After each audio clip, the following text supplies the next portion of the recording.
the privilege of making games for a living, which is really cool.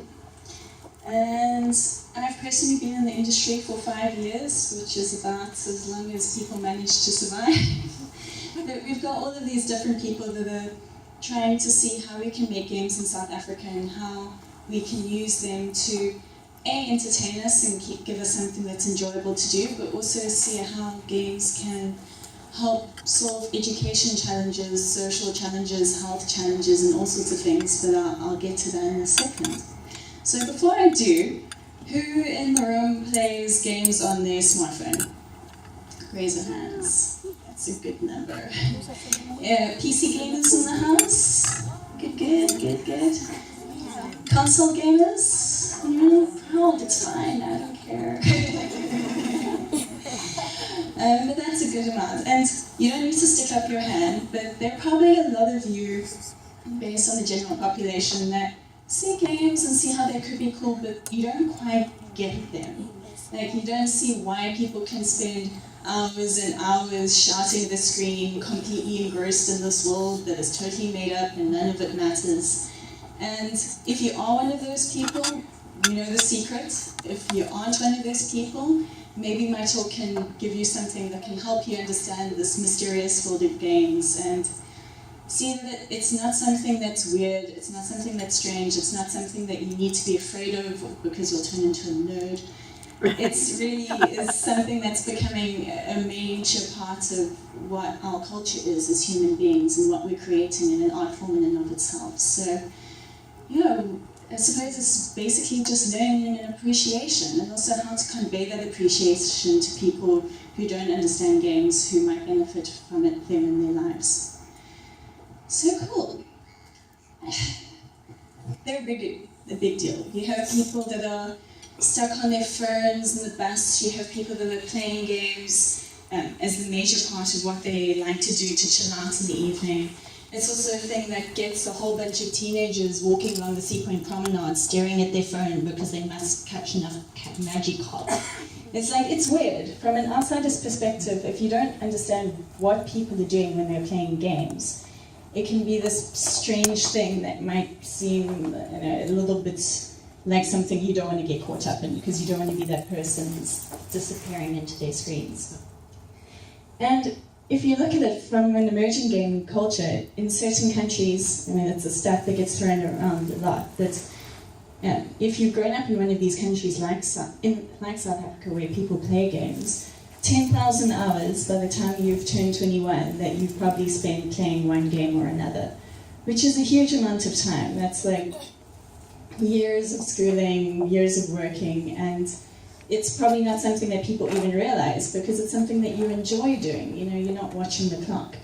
And spending, even in South Africa, clever accountants have worked out that by 2019, 3.6 billion rand of people's hard-earned money is going towards games. So why? What is it that's so great about them that keeps people engaged? And especially I think the main people who have a problem with games, they look at it and go, why are you investing so much time and energy into something that's completely unrelated to the real world? People when they play games, they get angry, they want to play now, they can't pause an online game on, understand that this is a huge, big part of what I'm getting into. And maybe you've had kids that are trying to show you what they've built in Minecraft, and you're like, play Lego, something that I can see and participate in. That's if you get to a point where you can understand the amazing things that people are doing with their gaming time, then it starts to become something you can get really excited about. And this is what we're afraid of, right? It's angry kids, it's fat loners, it's kids that are aggressive, it's families that aren't talking to each other around the dinner table, and it's people that are disconnected from reality. And I suppose part of this became a byproduct of the types of people that first latched onto games, the sort of your early adopters. And in early days, it was seen as the thing that teenage boys do who can't get with girls, and they're hiding out at home and not engaging with the real world. And the kind of games they were playing were shoot 'em ups and all of that. And you can see how sort of society as a whole looked at that and went, no. But we've come a long way since then. Games have become much more diverse. We've got a hell of a lot more people playing games. We've actually got more women over the age of 21 playing games than boys under the age of 21. So if you think about that as what your average gamer looks like, it's nothing like this, guys. Which is a great thing, because games are a medium. They aren't something that has this preconceived notion of what it is. And yes, there are still a lot of hang-ups from the days of how women are portrayed in games and the kind of stories that we're telling with games. And we do have a longer way to go in terms of the cultural value of what we use this medium for. But it really has come a long way. So you've got things that are looking a little bit more similar to this. And the reason I've got these games on the rise is usually when I talk to people, they go, games, nah, I'm not into games, that's weird. I go, you play solitaire, maybe? Sudoku, any of those? And all of a sudden, like the people who, especially because I spend a lot of time preaching the good word about games to middle management and corporates who are like, think this is something that they have to do for the youth. And they realize, even 30 seconds, these are games, guys, and just because you're making them through the format of video games, the elements are still the same. You're still getting people to collaborate, you're giving them challenges, you're giving them rules to work in, and you're giving them feedback and something that keeps them trying to succeed and willing to try again and again and again because they enjoy doing it, not because you have to tell them to do something. And, if you see people playing games, and if you're one of those gamers widows who have a boyfriend that spends hours and hours, or a brother that spends hours and hours, I know there are a lot of you, sit down with them, ask them what are they enjoying, what are they playing, how does it make them feel? And I promise you, the answer's not going to be because I want to shoot people, but it's illegal and now I have to play games. It's really not what it's all about. And even like the games kids are playing, you'd be amazed at the complexity of them and how much creativity they're investing in them and how much energy and how much it's stimulating them. So even the games you play with yourself, think about, okay, why am I enjoying this? Is it giving me some brain exercise? Is it helping me feel calm after a stressful day? Because they're becoming so much more than what you would think. And it's not a habit to be ashamed of. Because if you're engaging with a game that's stimulating you mentally, or it's a party game, or like Wii Fits, or any of these different things, it's something that people should be able to say, I'm a gamer, and not have some sort of stigma attached with that. Because of all the things that we keep ourselves amused with, like mindless television or rubbish books, games are like a medium like any other. You get the good stuff and you get the bad stuff. And if you have a refined taste of one of them, then that's a good thing. So, actual games and how they can have some positive effects. I'm not going to talk a lot about the negative effects because, frankly, the media does a good enough job of that. We see enough articles about why shoot-'em-ups are creating people who are violent or antisocial or depressed or any of those. And there is a lot of research that's being done. A lot of it is, we shouldn't disregard it, but they've been trying to prove that games have a harmful effect for a very long time, and no one has yet to so categorically prove that they are making these people into something that they're not. But we can study the good effects, and it is still a field of research that's in its infancy, but there are a lot of pointers that we can see and go, okay, wait, gamers are good at something. If it's the games making them that way, or if it's giving these types of people some way to express their skills, we don't know, but first-person shooters are amongst the people that can track the most amount of objects in their field of vision at once. They can make decisions quicker. They can process complex information really quickly. They are really good at ignoring distractions, and maybe you've experienced this when you're trying to tell someone that supper's ready, but they're playing a game and they don't even see you or hear you. But that is actually a skill in terms of being able to focus on the task at hand, what's important, and disregard what the rest is. And they've been doing this in quite a scientific manner. You have people in MRI machines who are playing shoot 'em ups, and they're less mentally taxed doing this kind of exercise than people who aren't used to playing games. So these are actual mental skills, this ability to process information, know where you are in the scene, and under a sort of high-stress environment. I mean, if you're playing one of these games, it's kill or be killed, and people are coping really well at learning how to survive in that situation. Even games like The Sims, as frivolous as they might seem, are a really good expression of creativity. So people are building these worlds and these societies and these different characters, and really they're flexing those creativity muscles, and they're doing it from a really young age. So just look at the games. How complex are they? What are people doing in them? And I think there's a lot more to be seen that you would originally think. Even games like Minecraft, I mean, I don't know if you guys have seen this, but this is a to-scale model of King's Landing from Game of Thrones. There's a whole team of people teamed up to create. And, I mean, how amazing is this? And it's completely pointless, but it's art. And even just the skills that they would take to create something like this. The planning, the collaboration, trying to match something that's true to the original thing that they're creating a reference to. I mean, this is amazing. And then they put it out into the internet. No one's paying them to do this. They're just sharing this with their communities because they feel part of something that's bigger than themselves, and that's enough to keep them creating for hours and hours on end because they get a kick out of it. And I think there's a lot to be said for play. And when we do things because the boss will pay us at the end of the month, it does rob us from a lot of our autonomy and our freedom and what we do. And this is in a space where people are choosing to do this, and there's something really powerful about just investing this time in doing something that they want to do. Even the games that get the most flack for their violence and their portrayal of gang culture and everything.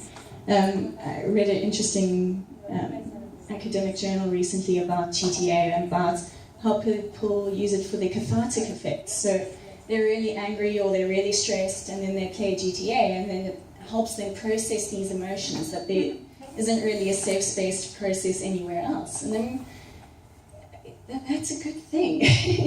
I mean, it's the same way that certain people will play sport to deal with those feelings of aggression and frustration, and particularly, if you're a teenager, you've got a lot of angst, you need to process it some way. I really don't see how this can be a bad thing if this is helping them process those emotions. And even the simple games like Jelly Splash, because they're so simple and they're so easy to pick up and play, it almost creates this, it's not the same as meditation, but it creates that same sort of feeling where someone can just relax, get into the zone of solving problems. You're engaged and it's predictable, and especially life is messy and it's confusing, and sometimes you can't control it or solve the problems that you want to solve. But if you take 5 minutes of your day to just boil it down and solve a problem that's easy and predictable and you understand, it helps people deal with those feelings of anxiety. And the one thing that's also powerful about games, I don't know if you guys have heard of the term flow, but that's when you get completely absorbed in something. You lose track of time and you don't know what you're doing, but all of a sudden it's 5 hours later. That happens when you get into a state where you're engaged in an activity that's challenging enough so that you don't get bored and disinterested, and it's not so difficult and frustrating that you give up. Games are really good at keeping you in that little zone in between the two, where you've just got just enough challenging elements and just enough competency to solve the problems that keeps you in that state, and it can keep you in that state for hours. And that's when you lose that track of time, because you're so involved in trying to get better, solving the problems, thinking on your feet, that something magical about that space, and you can do a lot with it if you can get people into that mindset. But I'll touch on that a bit later. Even if it's getting people outside at night. I mean, there were a lot of jokes around about Pokemon Go and, do you realize how ridiculous you look?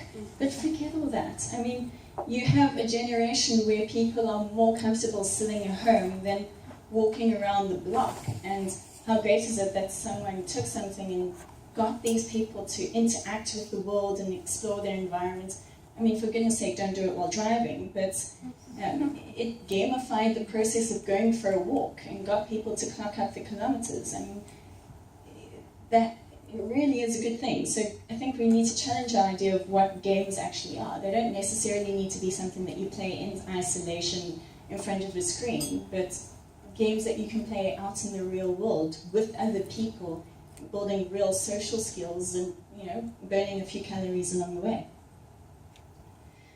So all of these things together show us that games can have a real effect and a positive effect on who we are as people. And if you're playing games that are stimulating you and making you feel engaged or more relaxed, as long as you're keeping tabs on how they make you feel, then by all means, go ahead and enjoy it and tell people what they're missing out on, because there really is a lot to be experienced that's worth sharing. So what is it about games that gets us to this point? So I mentioned earlier, it's having a clear goal, it's having rules that you have to work in, it's having a constant feedback system. It's not an exam that you'll write and a lot of stress and then hand it in, and then 3 weeks later someone can tell you if you can go to university or not. Games, they tell you instantly, oh, you're doing well, yes, you're doing well, okay, cool, try harder, no, okay, you're fine, carry on. And having that immediate feedback is really what gets people rewarded by something, because you lose that sense of uncertainty, and if you're doing well, you can get encouraged and you can get more and more into it because you're feeling like, okay, I can do this, you can get pumped. And that's why they get really frustrated when you walk in front of the screen, because they're in that mindset of going, yes, I can do this, like, oh, gosh, this is difficult. And then you pull them out of that space, and then the real world doesn't treat them as well as games do. And that's purely because of the way that we offer feedback to them. The world is not structured in the same way that makes us feel good every single time we do something well. And it's also about intrinsic rewards. So that's when you feel like you've got recognition for doing well, or you feel satisfaction, and there's things like, it's not a carrot on a stick that's leading you to do something. It's you doing something because you enjoy doing it, because you enjoy how it makes you feel. And that's the one thing that if you're ever looking to make your own games, that's the main thing. Are people feeling engaged because they want to be doing what they do? Because as soon as you have to start offering them prizes or money or lucky draw at the end of the month, like, are they really there because they want to be there? So, just think about that. So bottom line, games are power. So what can we do with it? Well, we know we can keep ourselves entertained, but there are actually a lot of other things that games can do. So one example I like to talk about is this particular game called This War of Mine. So how games are usually portrayed, or how war is usually portrayed in games is, you're the soldier, you've got the power, you can work together and you're going to win the day, rah rah. This game is told from the perspective of civilians in a war zone. They have no weapons, they have very few options, and all they have to do is try and survive. And it's actually based on the real life example of the Yugoslavian civil war in the 90s, where you had this city where a whole bunch of people were caught up in the conflict. And they don't have food, they don't have water, they don't have electricity, and all of a sudden they have to fight to survive. And it puts you in some really horrible moral quandaries about, okay, there's some girl that's being hassled by a soldier, you're in the next room, you're not a soldier, you can't come in and save the day. Are you going to help her? Are you keen to just stand by and let it happen? Are you going to use the distraction to steal food that you need desperately for your friends because they're starving to death? The main thing is that it creates this incredible sense of empathy for people's situations. And yes, you can get that from watching a good movie or reading a good book, but because it's a game, you're making the decisions, the things that happen are because of your actions. It helps you understand what people might have gone through and what you could go through if you were ever placed in that position. And it's just a deeper level of understanding of people's experiences. And I'd love to see more games like this and just get people to think a little bit deeper about the human condition and who we actually are and what means something. So, it's an art house game, but these kind of games, they're starting to grow in popularity. This one won a whole bunch of awards. And if you want to challenge what war and games mean, this is a really good example. Second one that I love to reference is called Remission. And this was particularly designed with the intention of helping young kids who've got cancer. So, you're a young teen, you've got cancer, you probably don't understand the full extent of what's happening to you. It's all very confusing, there are a lot of adults talking over you. And all that you have to do is that you are expected to take these meds, and these meds make you feel terrible. They make you feel terrible at a time when you just want to be like your friends, you want to be part of the group. And particularly for teenagers, they're in a vulnerable position because when kids are really small, it's their parents who are saying, take your pills, you don't have a choice, I'm going to make sure you get through this. And adults have been around long enough to have a longer term view of what's happening, so they'll take their medication. But teenagers were shown to see that they didn't actually have enough time, they didn't get what was happening. Why do I have to take these pills? I feel better when I don't take my pills, so I'm not going to take them when I don't feel like it. And of course, the horrible reality of that is that they have less of a chance of beating cancer. And what this game did was, it was a shooter where you play this person that goes through the body and has to destroy the cancer cells and the bacterial infections and all of these things. And the ammo that they're using is this medication. And they draw a really strong link between you need to fight the bad guys. Whether you need to fight the bad guys, you need this stuff. And they actually did a randomized control trial, and it showed that the treatment adherence level went up by phenomenal amounts, just because you spoke to these kids in a way that engaged them and helped them understand why this was so important. And that's a real life effect. More of those kids were able to beat cancer because of it. So it's an incredible thing, and we need more people looking at games and how they can be used for this. And this is a quick example. I'm not going to keep you from your dinner too long or your pudding. But I thought this one was a particularly important example because it's a really simple game. You have a whole bunch of triangles and you have a whole bunch of squares. And they're really good shapes, but they're all slightly shapist in that they don't like to live in a neighborhood where less than a third of people around them look like them. And so you've got to shuffle them around and try and make them happy. And what you realize is that their small, slight bias collectively creates this incredible collective bias where the only way to really keep people happy is to have these super segregated areas, which is horrible. And you start to pull around different things, try and solve this problem. Is there any way to keep people happy without having this? And then you realize that what you need is people that actually demand segregation. Even if you have these areas that are established and you lower their bias and go, everyone is happy to live wherever they want to live, the areas still stay segregated because they're comfortable. They don't, there's nothing that's really incentivizing them to move. And the way you actually have a society that functions properly is by having people demand in mixed neighborhoods, going, I'm uncomfortable if everyone isn't like me, and I'm uncomfortable if everyone's like me. And that slowly starts to break the people apart and create this system where everyone's just happy wherever they are. And I thought, particularly in the Cape Town context, we're watching these reclaim the city dramas playing out in areas like Woodstock and everywhere, and asking ourselves, how do we make Cape Town feel more South African? And I think this is a great way to help people understand the problem, because you're putting them in a position where they have to try and solve it. And then they try and find different ways around it and force people to move, and that you can't do that. There's only really one way, and that's people need to demand more diverse spaces. Now, even Discovery, I don't know how many of you guys are Discovery Vitality members, but that's basically a game, in case any of you didn't notice. I mean, you're getting points, you're being rewarded, you're going and unlocking different rewards. Even like fitness trackers like Strava, you know, is very much like, let me track my achievements and compare them to other people's achievements. Those are all games, guys.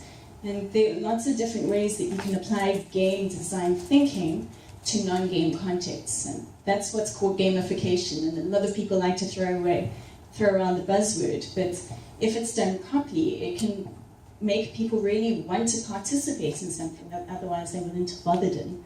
I mean, how many of those walks going to hunt Pokemon would have taken place if there were no Pokemon to be found?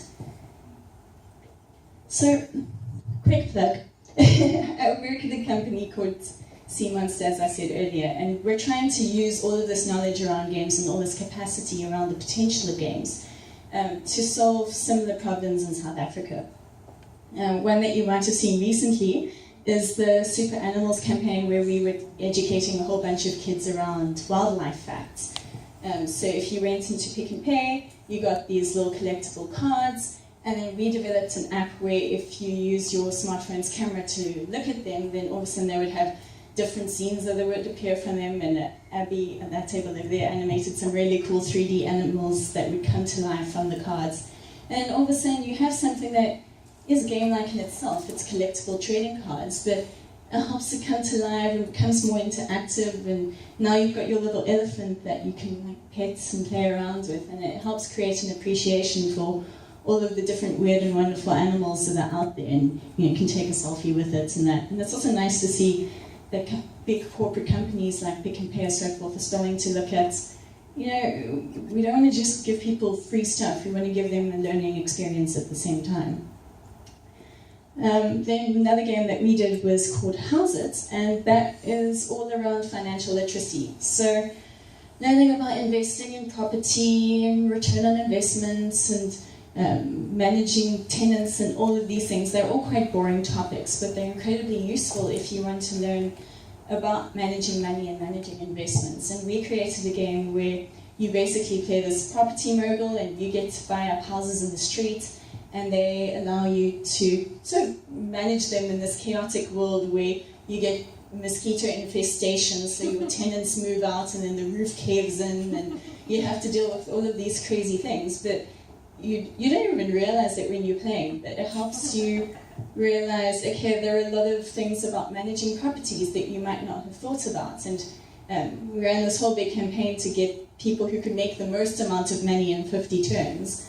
And people didn't even realize that they were learning about property management, but they picked up a whole bunch of skills along the way, and we know that because they did really well. In fact, a lot of them beat my high score, which is fine, I don't have any resentment to that. That's another one. And then final one, like even health issues. We were commissioned to this game called Choma, which is by HIVSA, which is a charity that's doing great work trying to educate young women about the risks about HIV. And when someone comes to you and says, we want to make an AIDS game, you're like, jeez, okay, really? But so what we did instead is we made a game about reaching your goals. So you get to make your character look like you get to set your dreams, like going to university or getting your dream job, and then you've got these different obstacles that can throw you off this path. So you've got alcohol, which doesn't do anything except for when you're actually playing and trying to jump through the levels, it messes up the controls. So maybe you run into the guy you didn't mean to sleep with, and you didn't have condoms because you weren't collecting them enough, and then you run into a sugar daddy, and it's just like, it just escalates. And the point is, it's supposed to be like a little bit of a tongue-in-cheek thing, but when people are playing this game, they're saying things like that, like, man, it's the drugs, and I didn't see what was happening, it just happened. Yeah, that kind of sounds a little bit too real sometimes.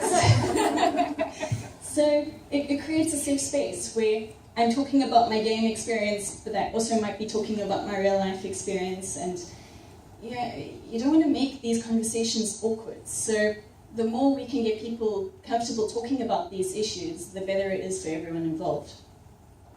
And my last passion project, which I have to tell you guys about, is Pyromaniacs. So, you're all women in tech, you know the story. It's really, really a problem that we don't have enough women in our space.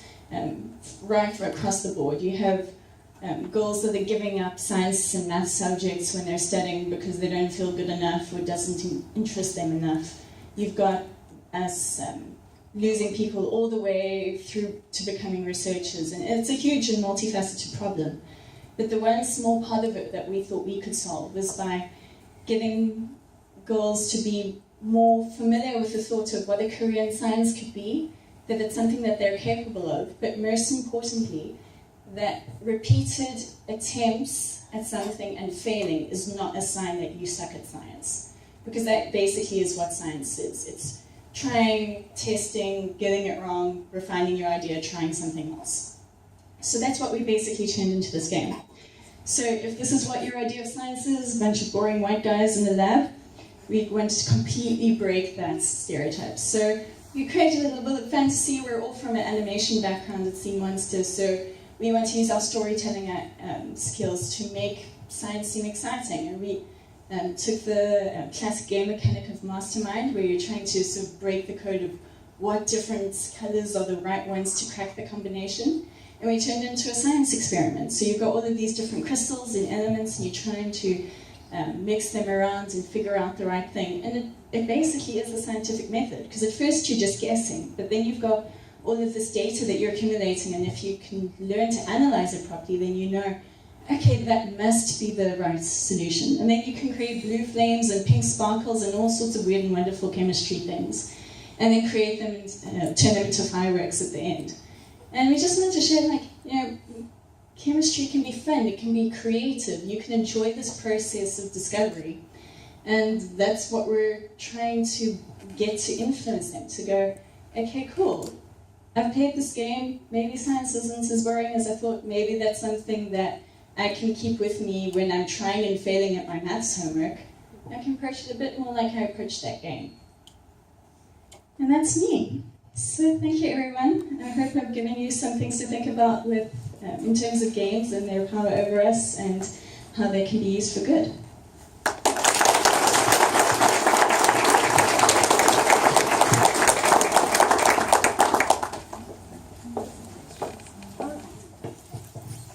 Does anyone have any questions?